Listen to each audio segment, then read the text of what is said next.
Hi everyone, Droke here. Got another tech video for you here today. Today we're going to be looking at something called bump firing or ghost firing. This is whereby your Milsig will fire without you even pulling the trigger here. It can be caused by two things.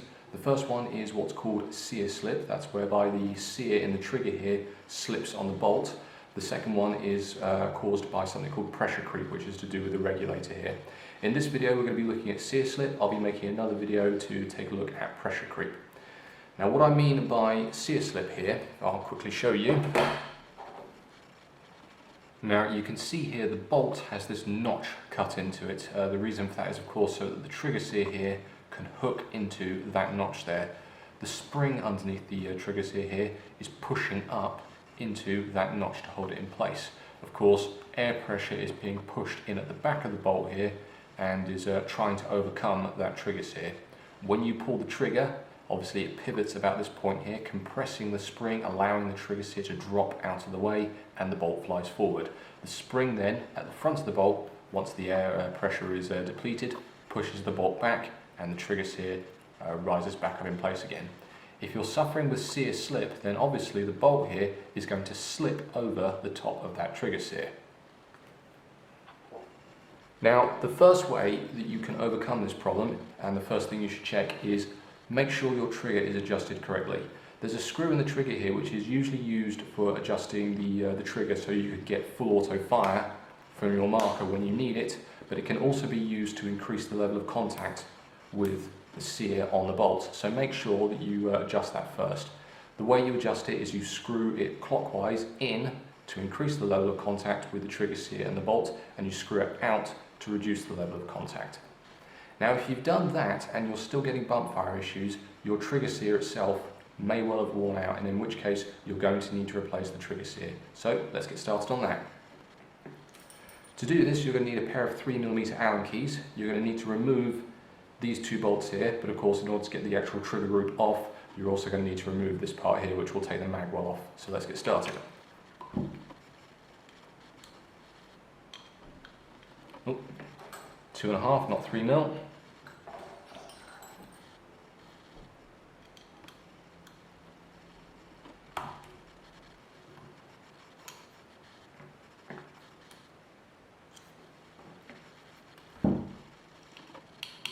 Underneath that first one that I've just taken out, there are a pair of plastic washers either side of the mag well, so once you loosen those, make sure you don't lose them.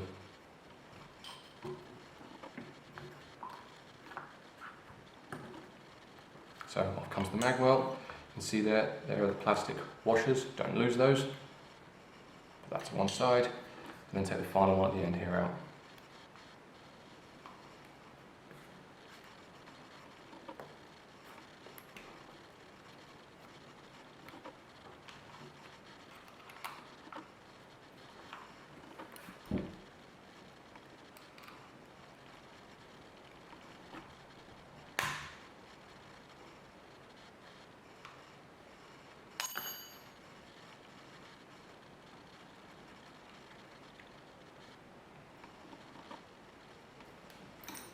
Okay, there we go. Put those to one side.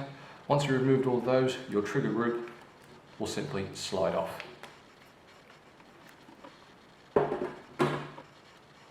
Now inside of here, you can see the trigger sear on the top here. When you pull the trigger, of course, that trigger sear drops out of the way, allowing the bolt to fly forward. It's a good idea to inspect it at this point, obviously. You'll be able to tell if your trigger sear here has worn out because you'll see how the bolt flying back and forth over the top of it has worn it smooth and has brushed away the metalwork on top of it. This one's actually in good condition, it doesn't need replacing, but for the sake of this video, I'll show you how to replace it. First thing you're going to want to do is you're going to need to remove the pistol grip, which is done using a screw in the base of the pistol grip. Again, this is a 2.5mm Allen key. So simply take that screw out, and off comes the pistol grip. Now be careful when you do this because underneath the pistol grip you'll find is a spring, and underneath that spring is a small detent. That is used for the fire select switch. So once you've removed it, take the spring out, and take the detent out. There we go, you can see there's a small detent. Depending on what version mark you have, it may be a simple ball or it may be an actual shaped stud, but whatever you do, don't lose it. Okay, now that we've taken that out, it's time to take out the fire select switch. This one is a 2mm Allen key.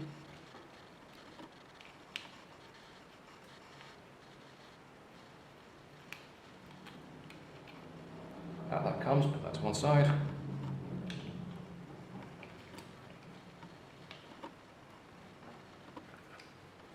And then the only thing left holding this assembly together is one screw here.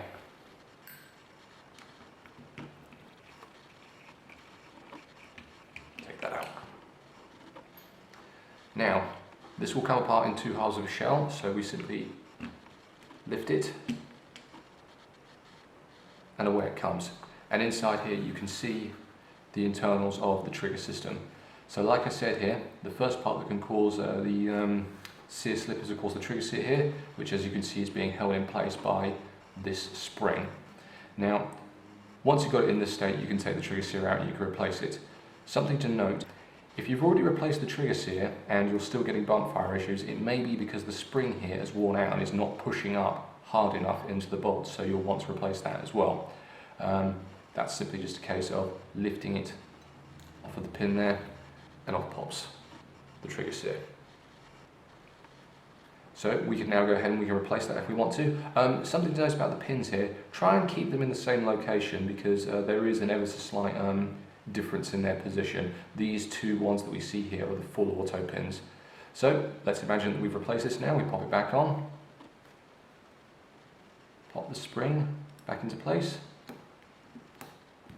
and lock it into that position there. You'll notice that the fire select cam has this notch on the top of it, which is of course responsible for holding the trigger sear in its particular positions depending on whether or not you're in full auto, semi-auto or safe. So make sure that right now we have it in the safe position with the notch to the top, so bear that in mind when you're putting it back together. So let's reassemble this. There we go. Right, once we've done that, let's pop the screw back in the side here.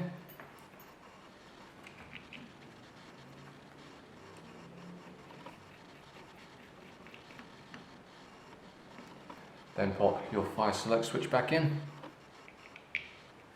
Bear in mind, like I said earlier, we put that fire select switch cam in the safe position, so make sure when you put the fire select switch back in, you put it back in the same position.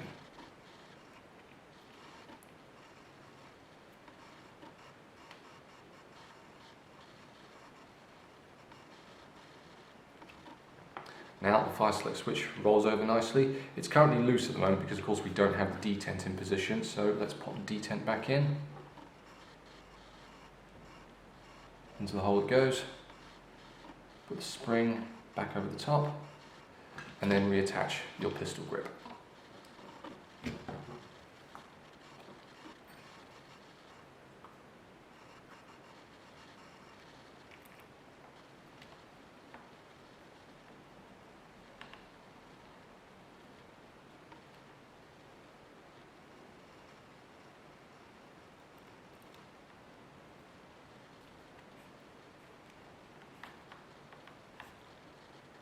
There we go. And then quickly check your fire select switch, make sure it positively engages in each of its locations and that the sear, when it's in semi-automatic and fully automatic, is moving freely. Alright, let's reattach it to the marker.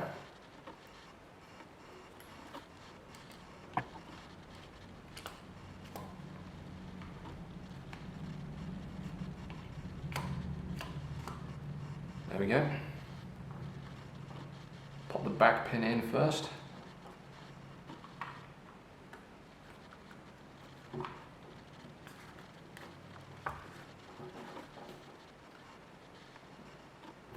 One of the important things to do here is to make sure that the trigger group, when it's attached to the body of the marker, is a nice tight fit to the body. You don't want the trigger group from twisting or rotating out of position, because of course if that happens, the sear obviously will not make good contact with the bolt. One of the things that I've done with this pin at the back here is I've put a couple of washers underneath it to make sure it grips the body of the marker nice and tight.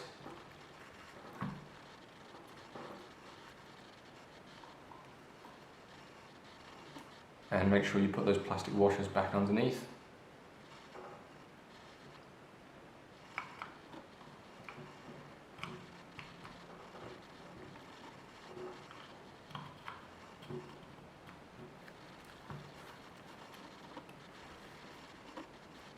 And the other one.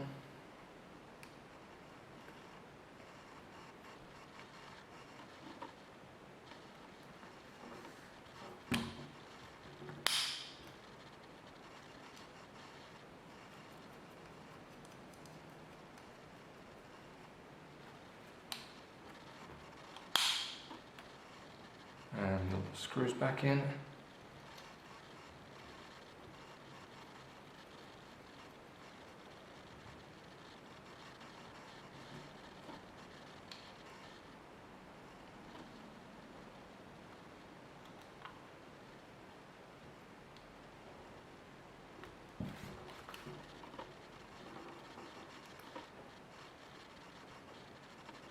There we go. Now, we've replaced our trigger sear, we've replaced our trigger sear spring, and we've adjusted our trigger so we've got good contact with the bolt. 99% of the time, that is going to solve your problem and that's going to stop bump firing issues. However, if that doesn't solve your bump firing issues, there may be something else wrong with the actual bolt and the bolt pin itself.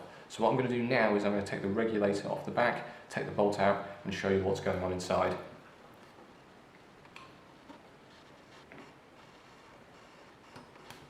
Take the cotter pins out the back.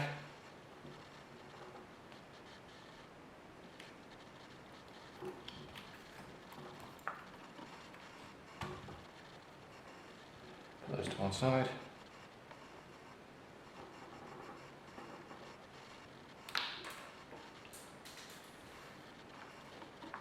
And that one's gone flying, but fortunately I can see it. There we go. Rookie mistake there. Always make sure you keep your hands over those because they do go flying if you're not careful. And out comes the air chamber set and the regulator. And then what we want to do is we want to take the bolt out of the back. So pull the bolt reset handle out after you put it into semi-automatic. And the bolt comes out of the back, like so. Now, one of the other reasons that your marker may bump fire is because of the bolt pin at the rear here. One of the important things to consider when you're actually firing your marker, and one of the things that you must make sure you do, is make sure that the bolt reset handle here is locked all the way home. If it's not and you've got it resting in that position there, what can happen is the pin on the bolt here will start to bend forward. If that happens, what will happen is the bolt will start to twist in its location and start to rise up. If that occurs, it's not going to make good contact with the trigger seat and it may well slip. So always make sure that that is pushed all the way home when you're playing, and it'll stop the bolt pin from bending.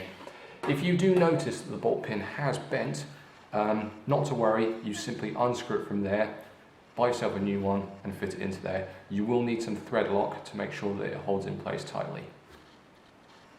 One of the other areas that can cause bump firing is the air chamber set here. Older revision Milsigs will have two washers. These are the bolt bumper O-rings on here. The older revision Milsigs will have two. The new ones have the new redesigned air chamber set and only require one. So make sure you inspect that and make sure you've got the correct number of bolt bumper O-rings. If, however, all of that does not solve your bump firing issues, there is one final thing that will be causing it and that you can do to fix it. A little while back, Milsig redesigned their bolts to help overcome some of the bump firing issues and to make the fully automatic system a little easier to adjust. What they did was they modified the cut in the bottom of the bolt here. They've actually made it slightly deeper. I've got a pair of calipers here and an older bolt, and I can show you the difference. So the old bolt, which I originally had in my marker,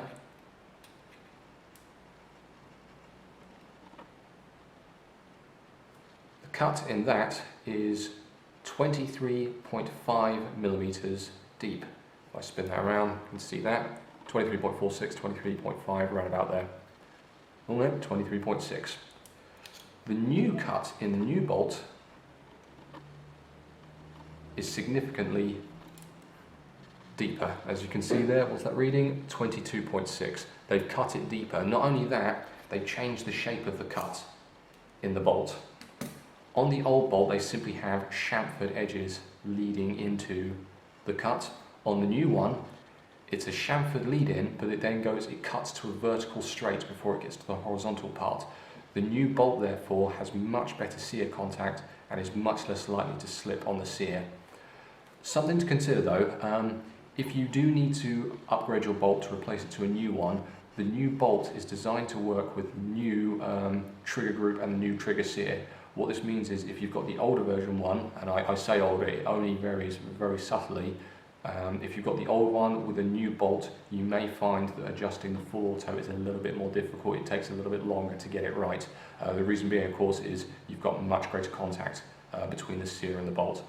That said, however, over here in the UK, there's not much call for full auto because you can't use it. But if you're in a country that allows it, fantastic, go wild. If not, don't worry. 90% of us are quite happy to keep our markers in semi-automatic. So yes, the new bolt here with the deeper cut in it will massively help to prevent pump firing issues. If you do need to do this change it to the new bolt, you're going to need a heat core alignment tool. Inside of the bolt there is the actual heat core mechanism. You need this to make sure that when you take the bolt tip off here, you take the heat core out and you replace the old bolt with the new one. When you put it back together, you need this to make sure you get the heat core alignment correctly positioned. These are about £25 or so, well worth it, and it's a tool that you can keep for later work, later on with your marker. So anyway, we've got the new bolt with deep cut there. Let's reassemble the marker. So with the marker in semi-automatic, put the bolt into the back, pull the bolt reset handle out, and position the guide pin in the top of the slot for the bolt reset handle. Take your air chamber, slide it into the back, apply pressure at the back, and in semi-automatic you want to go ahead and pull the trigger. Ooh, nearly knocked the camera over. Then what you need to do is to put the clevis pins back through. Washer back on, cotter pin back in,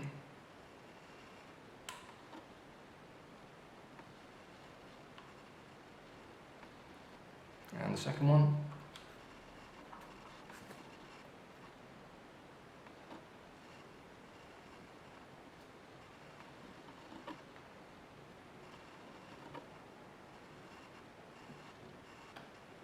There we go.